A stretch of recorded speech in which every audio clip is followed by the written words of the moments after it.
The warning signal. The space around Florian Prime shimmered with the gentle glow of its 3 moons. The lush green planet rotated peacefully, unaware of the chaos that would soon descend upon it. For 2 centuries, the Florians had lived in harmony with their environment, building magnificent crystal cities that captured and reflected the light of their golden sun. Their tall, slender bodies moved gracefully among the towering trees of their homeworld, their translucent skin changing colors to match their surroundings, a biological trait evolved for communication rather than protection. After all, Florian Prime had no natural predators. Admiral Zephyr stood on the observation deck of the station Eternal Harmony, her skin shimmering with patterns of deep blue. The Florian expression of concern. The long-range sensors had detected something unusual, a signal from the uncharted regions beyond the Cygnus Void. In 2 centuries of space exploration, the alliance of harmonic species had never encountered intelligent life from that direction. "Play it again," she ordered, her melodic voice echoing in the chamber. The communications officer nodded, his skin pulsing with yellow ripples, curiosity and apprehension. The signal filled the room once more, a structured pattern of pulses that clearly indicated artificial origin. "It's definitely not natural," said Science Director Lumen, his skin displaying intricate patterns of green and gold as he analyzed the data. "The signal contains mathematical sequences, prime numbers, the value of pi to several decimal places. Whoever sent this is intelligent and wants to be noticed." "Can we determine its origin?" Zephyr asked. "Approximately 40 light-years away, in an unremarkable star system with a G-type star," Lumen replied. "Our stellar catalogs name it only as HFY 2547. It has 8 planets, and the signal appears to originate from the 3rd one." Zephyr's skin darkened. "Send a message to the Alliance Council. This requires immediate attention." 3 cycles later, Zephyr found herself addressing the full Alliance Council, representatives from all 7 species that comprised their peaceful coalition. The council chamber on Florian Prime was a marvel of bioengineered architecture, with living walls that regulated atmosphere and provided natural soundproofing. "The signal contains more than just mathematical formulas," she explained. "Our linguists believe it's an invitation, a first contact protocol of some kind. The beings call themselves humans, and their homeworld Earth." High Counselor Philia, the eldest of the Florians, leaned forward. "Have we responded?" "Not yet. We await the Council's authorization." Counselor Vex of the crystalline Lumidian shifted, causing light to scatter across the chamber. "What do we know about the conditions of this Earth?" Lumen activated a holographic display. "Based on the signal's embedded data, it appears to be what we would classify as a Class 5 death world." A collective gasp filled the chamber. Deathworlds were the stuff of theoretical exobiology, planets with extreme conditions where life would have to fight constantly for survival. The Alliance species all evolved on gentle worlds with stable climates and minimal environmental threats. High gravity, extreme temperature variations, atmospheric oxygen concentrations high enough to support widespread combustion, tectonic instability, and diverse aggressive predators. Lumen continued. "Any species evolving there would be dangerous," finished Counselor Mira of the gas-dwelling Aetheri, her vaporous form constricting with anxiety. "Evolved through constant struggle and competition. We should proceed with extreme caution," said Counselor Zax of the insectoid hivemind. "Our histories contain no precedent for contact with beings from such environments." Only Counselor Galen of the aquatic Melusians seemed unmoved by the revelation. "Yet they've developed space travel and seek peaceful contact. That suggests a capacity for cooperation despite their origins." "Or clever deception," countered Vex. "Predator species often lure their prey." High Counselor Philia raised her hand for silence. "We will respond, but cautiously. Admiral Zephyr, prepare a diplomatic vessel. Director Lumen will lead the mission. Maintain a safe distance from their system and establish communication protocols. The Alliance stands for peace and understanding, even in the face of the unknown." As the council session ended, Zephyr noticed Security Director Nexus lingering by the chamber entrance, his skin flashing patterns of deep crimson, alarm and suspicion. Unlike most Florians, Nexus had trained himself to suppress his chromatic expressions, making him ideal for his role but disconcerting to his own kind. "You disagree with the council's decision," Zephyr stated rather than asked. "I believe in preparation," Nexus replied smoothly. "These humans come from a world that would kill any of us within minutes. Their bodies must be built for survival in conditions we can barely comprehend. What might their minds be like, shaped by such an environment? Are you suggesting they pose a threat? I'm suggesting we should be ready if they do." Nexus handed her a data crystal. "I've taken the liberty of placing our defense fleet on standby. Not visible, but ready." Zephyr accepted the crystal reluctantly. "The council favors diplomacy, and I favor survival," Nexus responded, his skin momentarily flashing a pattern so complex that Zephyr couldn't interpret it. "Sometimes, Admiral, peace must be protected by those willing to consider the unthinkable." 12 cycles later, the diplomatic vessel Harmonious Venture reached the edge of the human solar system. Director Lumen's team had continued analyzing the human broadcasts, which had grown steadily more numerous as they approached. "They're fascinating," Lumen told Zephyr through the quantum communicator. "Their language structures suggest minds that process information differently than any Alliance species. They use metaphors extensively and appear to value individual variation over group harmony." "Any signs of hostility?" Zephyr asked. "None directed toward us." But Lumen hesitated. "Their history contains significant conflict. They've fought wars among themselves over resources, ideology, territory. Yet they've also created remarkable art, literature, and music. They're contradictory, Admiral, capable of both great violence and profound beauty." Before Zephyr could respond, alarms blared across her command center. "We've lost contact with the Harmonious Venture," reported her communications officer, skin flashing pale yellow in distress. "What happened?" Zephyr demanded. "Unknown." The quantum link simply terminated. Zephyr's skin darkened to midnight blue. "Last transmitted location.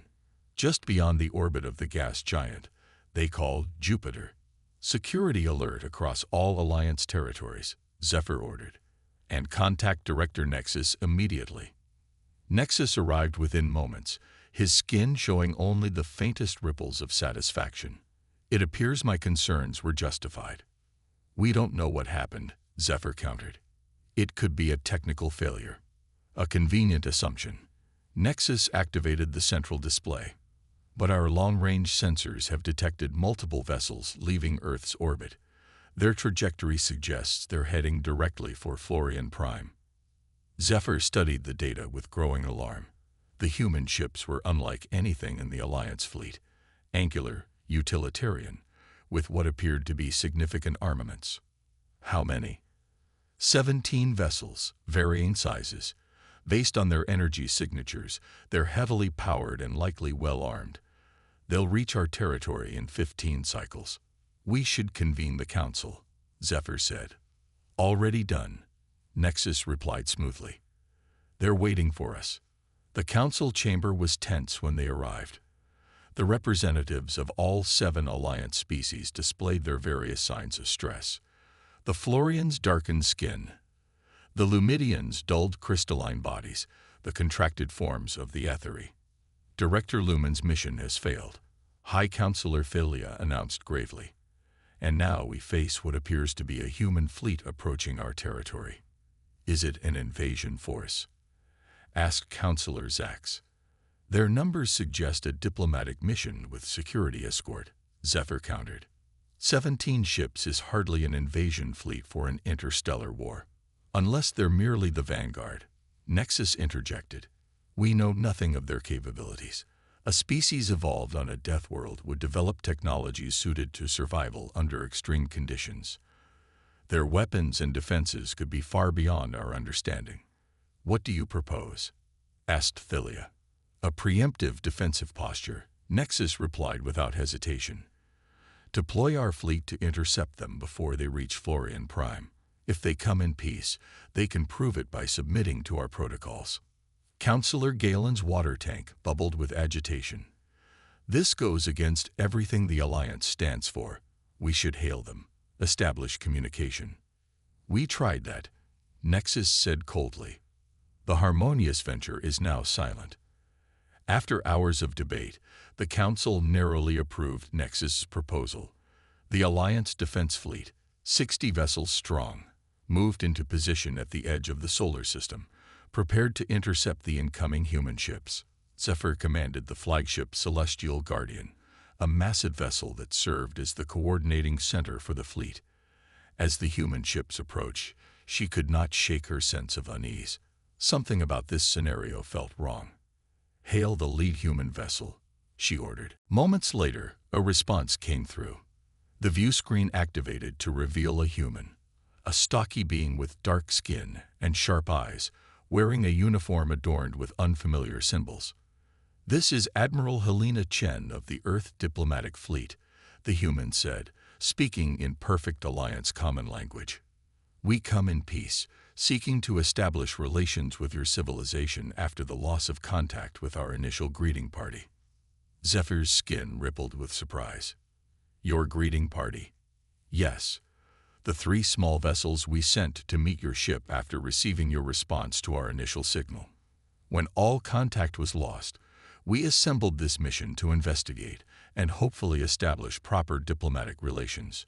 Confusion swept through Zephyr's command center. "Admiral Chen, we sent only 1 vessel, the Harmonious Venture. We detected no greeting party from Earth." Now it was the humans' turn to look confused. "That contradicts our data. We registered 3 small vessels approaching our ship, then a weapons discharge, followed by communication silence." Before Zephyr could respond, her tactical officer interrupted. "Admiral, energy buildups detected in multiple Alliance vessels. They're activating weapons systems." "Override," Zephyr commanded. "All vessels stand down." "They're not responding to command codes," the officer reported, his skin paling to near white. "It's as if they're operating on a separate protocol." Zephyr watched in horror as a dozen Alliance ships opened fire on the human fleet without provocation. The humans, caught by surprise, absorbed the first volley before their ships maneuvered with shocking speed and precision. "Admiral Chen," Zephyr called out desperately, "this is unauthorized. We did not order this attack." But the communication had already cut off. The battle had begun. To Zephyr's astonishment, the 17 human vessels didn't retreat despite being outnumbered. Instead, they formed a defensive pattern and returned fire with weapons that seemed precisely calibrated to disable rather than destroy Alliance ships. Their tactics spoke of a species that understood warfare intimately yet exercised remarkable restraint. "Something is very wrong," Zephyr murmured, watching the battle unfold. Then, with sudden clarity, "Locate Director Nexus. Now." But Nexus was nowhere to be found. Instead, a junior security officer arrived on the bridge, his skin flashing urgent patterns. "Admiral, we've discovered unauthorized modifications to 12 Alliance vessels, those currently attacking the humans. They've been equipped with isolated command systems that bypass the normal chain of authority." Sabotage, Zephyr realized. But why? The answer came in the form of a fleet-wide transmission from Nexus himself, broadcasting from a location outside the battle zone. "Alliance forces, this is Director Nexus. The Deathworlders have shown their true nature by attacking our diplomatic vessel. They cannot be allowed to reach our homeworlds. All ships, engage and destroy without mercy." "He's lying," Zephyr said, her skin darkening with anger. "Cut him off and broadcast the truth to all Alliance vessels." But only some ships received her counter-order. The battle intensified as the human fleet, now fully engaged, demonstrated combat abilities that confirmed their Deathworld origins. Their ships moved with precision that suggested high G tolerance, executing maneuvers that would incapacitate most Alliance species.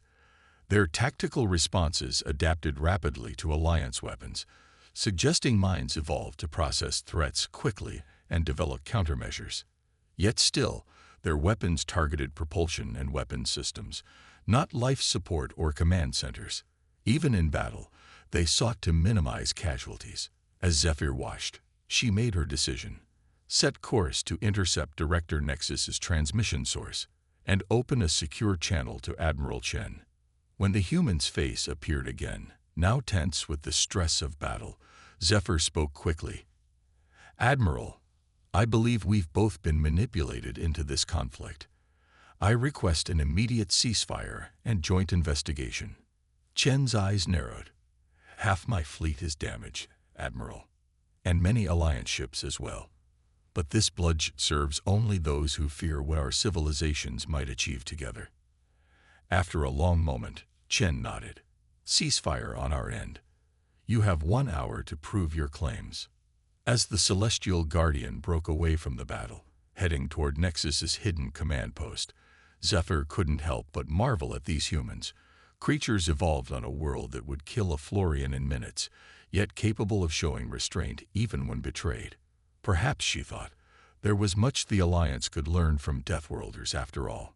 Strength in adversity. The deception unraveled quickly once Zephyr's forces located Nexus's hidden command post, a stealth station positioned in the asteroid belt between Florian Prime and its neighboring planet.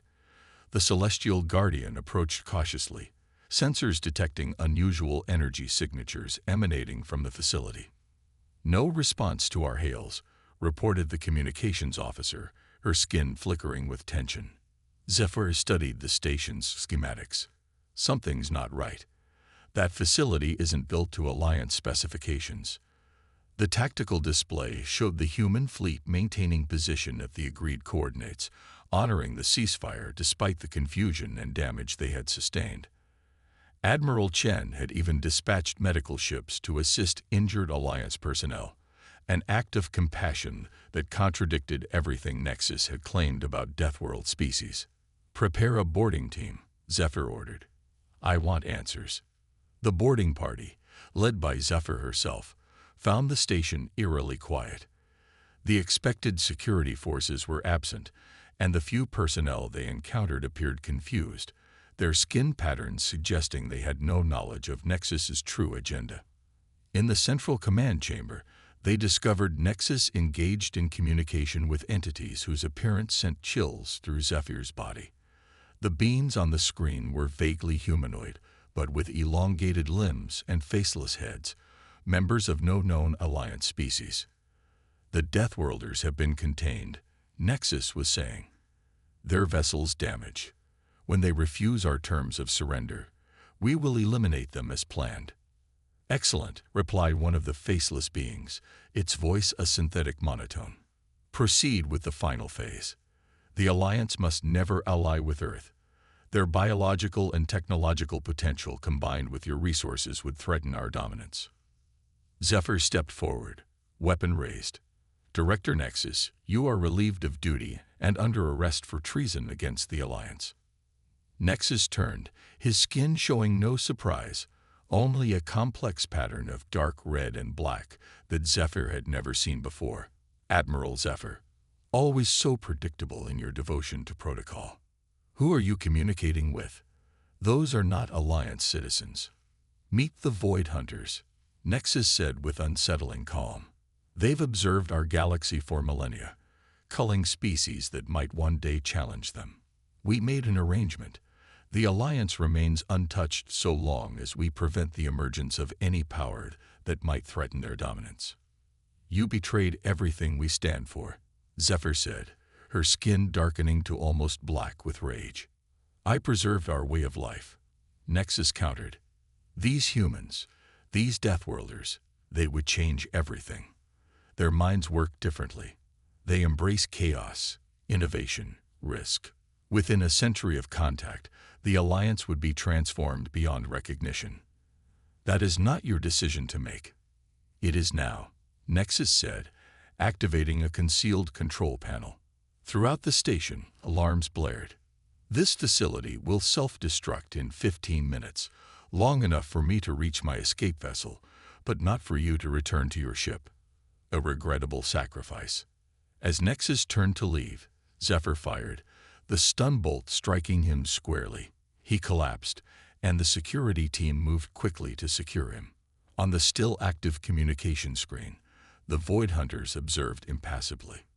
"Your agent has failed," Zephyr told them. "And now we know of your existence." "It changes nothing," replied the monotone voice. "We have shaped galactic development for eons. The Deathworlders will be eliminated, if not today, then soon. And your alliance will continue under our guidance, as it always has." The screen went dark as the Void Hunters terminated the connection. Zephyr turned to her team. "Download all data from these systems. We need to get back to the ship and warn both our fleet and the humans."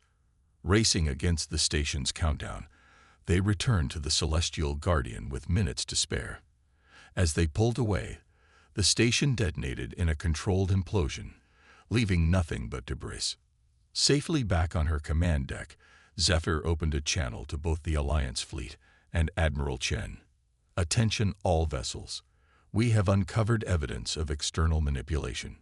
The conflict between our civilizations was engineered by an entity known as the Void Hunters, a species that has apparently influenced Alliance development from the shadows. Director Nexus was their agent." She transmitted the recovered data to all ships. "The Void Hunters fear what might happen if our civilizations cooperate. They orchestrated the attack on both the Harmonious Venture and the Human Greeting Party to ensure conflict between us." Admiral Chen's face appeared on the communication screen, her expression grave. "This data confirms our suspicions. We detected anomalous energy signatures during the initial contact, signatures that match no known human or Alliance technology, but correspond to what your database identifies as Void Hunter propulsion systems." "We've been manipulated," Zephyr acknowledged. "And now we both face a threat greater than we imagined."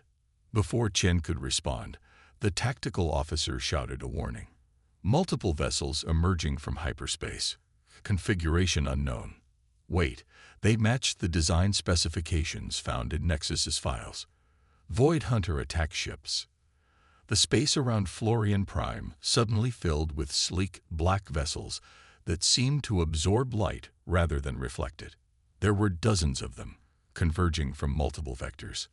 "All Alliance ships," Zephyr broadcast, "defensive positions around the planet. These are hostile forces." To her surprise, Admiral Chen's voice came through clearly. "Human fleet moving to support Alliance positions. We stand with you against this threat." The Void Hunter ships struck with devastating efficiency, their weapons slicing through the shields of several Alliance vessels in the first volley. Their technology was clearly superior, their tactics suggesting centuries of combat experience. "Their weapons are specifically calibrated against our shield frequencies," reported the tactical officer, his skin pale with shock. "They know everything about our defenses." Of course they do, Zephyr realized. They've been monitoring us for generations. As the battle intensified, the difference between Alliance and human combat capabilities became starkly apparent. The Alliance ships, designed primarily for exploration and diplomatic missions, struggled against the advanced Void Hunter weapons. Several were crippled in the opening minutes, their crews evacuating to escape pods. The human vessels, though fewer in number and already damaged from the earlier conflict, responded with remarkable adaptability. They quickly analyzed the Void Hunter attack patterns and adjusted their tactics accordingly. Where Alliance ships maintained rigid formations based on pre-programmed battle protocols, the humans constantly shifted and evolved their approach, making them harder to predict and target. "Admiral Zephyr," Chen called through the communication link, "our analysis suggests the Void Hunters use a centralized command structure. The largest vessel appears to coordinate their attack patterns." "Can we exploit that?" Zephyr asked. "Possibly, but we'd need to get close enough to disrupt their command signals. Our electronic warfare suite might be able to introduce a virus into their network, but we'd need to survive long enough to deploy it." Zephyr considered the options. The Alliance fleet was taking heavy losses, and Florian Prime lay vulnerable.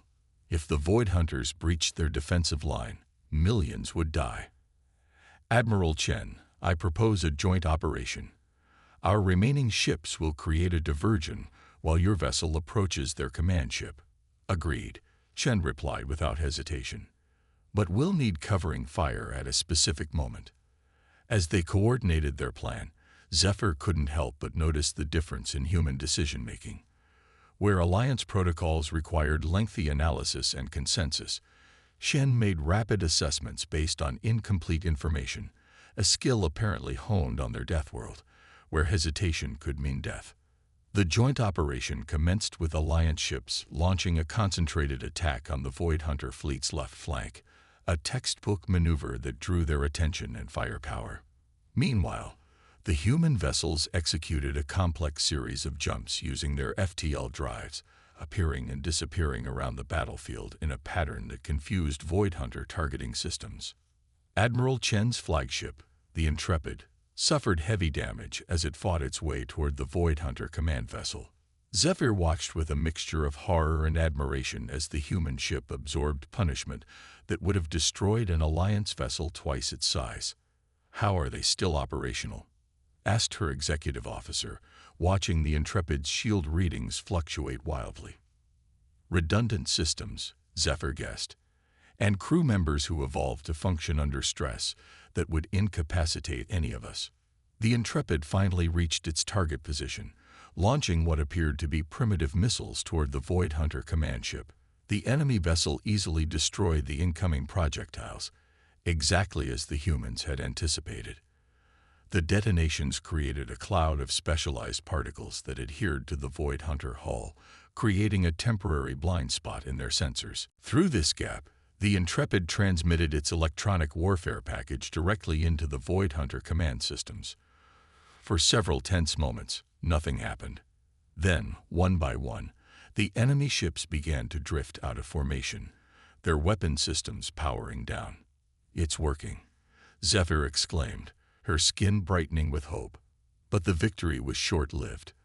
The Void Hunter command ship, recognizing the threat, initiated what appeared to be a self-destruct sequence, one designed to take out everything within a significant radius. "All ships, retreat beyond the blast perimeter," Zephyr ordered. Most Alliance vessels complied immediately, but the Intrepid remained in position, too damaged to escape in time. Chen's voice came through, calm despite the circumstances. "We're launching our shuttles with surviving crew. The Intrepid will use its remaining power to push the Void Hunter command ship farther from the planet, containing the worst of the blast." "Admiral Chen, your ship won't survive." "No, but Florian Prime will. Consider it a gesture of goodwill between our civilizations." Zephyr watched as the crippled human vessel extended grappling mechanisms to secure the Void Hunter ship, then fired its engines at maximum capacity, pushing both vessels away from the populated planet. The explosion, when it came, was visible as a brief new star in Florian Prime's sky, bright enough to be seen even in daylight. The remaining Void Hunter vessels, now operating independently without their command structure, retreated into hyperspace, leaving behind a battlefield littered with debris from all three fleets. In the aftermath, Zephyr oversaw rescue operations for both Alliance and human survivors. The Council convened an emergency session, with Admiral Chen, one of the few human command staff to escape the Intrepid before its final mission, invited to attend. "The Alliance owes you and your people a debt we can never repay," High Counselor Thalia told Chen, her skin displaying patterns of deepest respect, colors normally reserved for the most honored ancestors. "We did what anyone would do to protect innocent lives," Chen replied simply. "Not anyone," Counselor Galen observed. "Many species would have retreated to save themselves, particularly after being drawn into a conflict not of their making. The Void Hunters remain a threat," Zephyr reminded them. "They influenced our development for longer than we know, steering the Alliance towards stagnation while eliminating species they deemed potentially dangerous. Like humans," Chen added. Our intelligence division has analyzed the data recovered from Nexus Station. The Void Hunters have destroyed 17 emerging civilizations over the past millennium, all from worlds with challenging conditions similar to Earth. Why? Asked Counselor Zax. What do they fear? Adaptability, Chen suggested. Species that evolve on Deathworlds develop differently. We embrace change because our survival depends on it. We see problems as challenges to overcome rather than threats to avoid. The Void Hunters prefer stability and control. The council chambers fell silent as the implications sank in. For centuries, the Alliance had valued harmony and consensus above all else, avoiding conflict and change whenever possible. Had that been their own cultural evolution, or subtle manipulation by the Void Hunters? We stand at a crossroads, High Counselor Thalia finally said. The Alliance has always been dedicated to peace, but we now face an enemy that exploited that dedication. We must evolve without abandoning our principles. Perhaps, said Chen, that's where our civilizations can help each other. You have much to teach us about cooperation and harmony, and perhaps we have something to offer in return, a different perspective, shaped by our evolutionary history. In the days that followed, as Alliance and human medical teams worked side by side to treat the injured, and engineers from both civilizations collaborated to repair damaged vessels, Zephyr observed the interactions with growing hope. The humans worked with an intensity and creativity that both startled and inspired Alliance personnel. They approached problems from unexpected angles, tried solutions that Alliance protocols would have dismissed as too risky, and adapted quickly when those solutions failed. 1 month after the battle, a formal treaty was signed establishing diplomatic relations between Earth and the Alliance. A new coalition began to take shape, one that combined the Alliance's stability and cooperation with humanity's innovation and resilience. As Zephyr stood on the observation deck of the newly constructed joint space station orbiting Florian Prime, she watched human and Alliance ships practicing maneuvers together. Her skin displayed complex patterns of blue and gold, hope tempered by the knowledge of challenges ahead. Admiral Chen joined her, now wearing a uniform that incorporated elements of both human and Alliance design. The Void Hunters will return, she said without preamble. Yes, Zephyr agreed, but they'll find us stronger together than we ever were apart. A Deathworlders perspective, Chen said with a slight smile, is that the most dangerous threats often create the strongest alliances. Zephyr's skin rippled with new colors, a pattern that had no name in Florian culture but that somehow expressed agreement. Then perhaps it's fortunate that our civilizations met when we did. Together, they watched as the combined fleet executed a perfect synchronized maneuver, Alliance precision complemented by human adaptability. A formation that neither civilization would have developed alone, but that emerged naturally from their cooperation. The Void Hunters had sought to prevent exactly this partnership. In doing so, they had inadvertently created it, a cosmic irony that Zephyr suspected her new human allies would particularly appreciate. To unexpected allies, Chen said, extending her hand in the human gesture of friendship. Zephyr's skin glowed with warmth as she clasped the offered hand. And to the strength we find in adversity.